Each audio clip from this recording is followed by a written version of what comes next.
Ilang pasaway na motorista na naman ang nasita at nahuli ng Special Action Intelligence Committee for Transportation o SAIC sa kanilang operasyon sa Maynila kaninang umaga. At live mula sa Maynila, nasa frontline ng balitang yan, si Hannibal Talete. Hannibal, ano bang mga violations nitong mga nahuling ang motorista?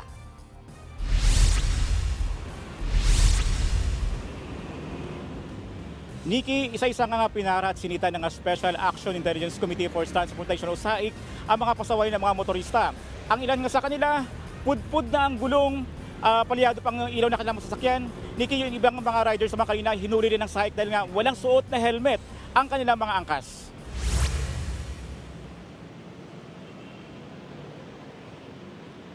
Bukod dyan, ipinapagarahe na ng mga tauhan ng SAIC ang bus na ito sa Magsaysay Boulevard sa Sampaloc, Maynila.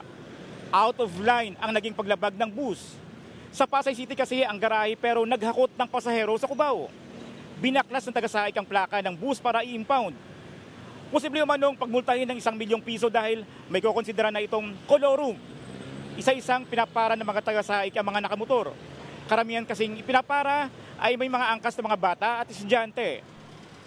Bukod pa rito, naka-helmet ang mga rider pero ang kanilang mga anak na angkas ay walang suot na helmet. Ang mga nasitang jeep naman, pudpud na nga ang gulong, wala pang headlight at hindi rin gumagana ang brake light sa likod. Ang driver's license naman ng isang driver, nadurog na. Ayon sa SAIC, ang mga nahuling sasakyan ay re-recommenda nila sa LTO para sa inspeksyon. Narito ang pahayag ng SAIC. Para ito po ay masuri at makita po kung karapat-dapat po bang makatakbo sa mga pampublikong kalsada.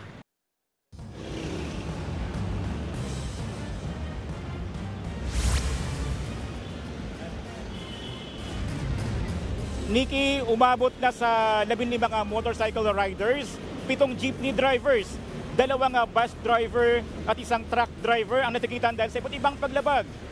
Ayon sa SAIC, kahit araw-araw ang kanilang inspeksyon, marami pa rin pampubliko mga sasakyan ang nakikitaan ng paglabag kaya mas higpitan nila ito ngayong araw. Nikki.